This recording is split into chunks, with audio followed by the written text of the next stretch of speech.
अर्जुन की स्थिति बहुत दयालुतापूर्ण हो गई थी। वह इस प्रकार अपने सगे संबंधियों के प्रेम में आत्मविभोर हो गया था कि वह सब कुछ त्यागने को तैयार हो गया था। यहाँ तक कि उसे अपनी मौत का भी भय नहीं था। वह अपनी मौत में भी अपने सगे संबंधियों का कल्याण देख रहा था। वह अपने संबंधियों को मारने के महान पाप से बचना चाह रहा था।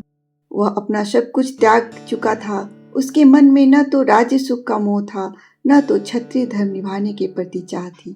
उसके मुखमंडल पर विषाद छा गया था और उसके नेत्र शोकाकुल हो गए थे। वह वाहन सहित गांडी को उतार कर भगवान के समक्ष रख देता है और रथ के पिछले भाग में जाकर चुपचाप बैठ जाता है।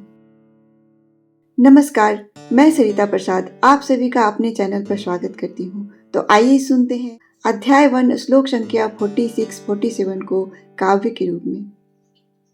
यदि माम प्रतिकारं शस्त्रं शस्त्रपाणयः धार्तराष्ट्रा रणे हन्त्युस्तन्मे क्षेमतरं भवेत्। ए मुक्तात्वा अर्जुन संगख्ये रतोपस्थ उपाविष्ट विसृज शशरं चायं शोक संविघ्न मानसः। युद्ध की घोषणा हो जाएगा, मन स्वीकार न कर पाएगा। युद्ध की घोषणा हो जाएगा, मन स्वीकार न कर पाएगा। शस्त्रों को त्याग मैं दूंगा, शस्त्रों को त्याग मैं दूंगा। क्रिया का प्रतिकार मैं नहीं करूंगा। संभवतः वे भी युद्ध त्याग देंगे, संभवतः वे भी युद्ध त्याग देंगे। समस्त आत्मीय जन की रक्षा हो जाएंगे, परंतु कदाचित वे नहीं मानेंगे, परंतु कदाचित वे नहीं मानेंगे। युद्ध त्याग की इच्छा नहीं मन में जागेंगे। मुझको वह शस्त्रहीन जानकर, मुझको वह शस्त्रहीन जानकर, युद्ध से निर्भीत मानकर मुझ पर वह प्रहार कर डाले, जान से मुझको मार भी डाले।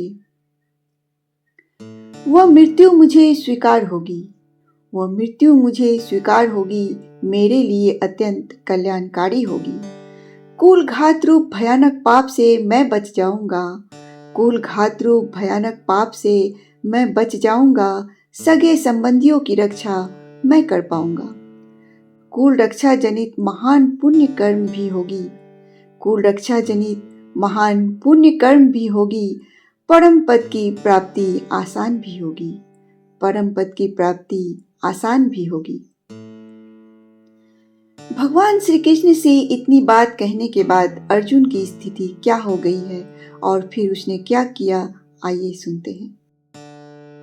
कुलनाश भयानक पाप की चिंता मन में जागा, कुलनाश भयानक पाप की चिंता मन में जागा। अर्जुन ने अपना धनुष बाण तब त्यागा। शोक संताप जागा जब मन में, शोक संताप जागा जब मन में, जा बैठा आसन पर रथ में।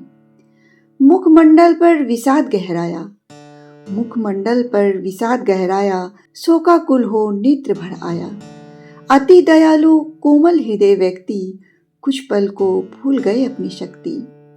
आत्मज्ञान प्राप्त करने योग्य वही होता है जो मनुष्य भगवान की सेवा में रत होता है, जो मनुष्य भगवान की सेवा में रत होता है। अब तक हम सुन रहे थे अध्याय 1 को। अब हम अध्याय 2 में प्रवेश करेंगे और देखेंगे कि भगवान श्री कृष्ण और अर्जुन के बीच किस तरह का संवाद होता है और उसका निष्कर्ष क्या निकलता है। धन्यवाद।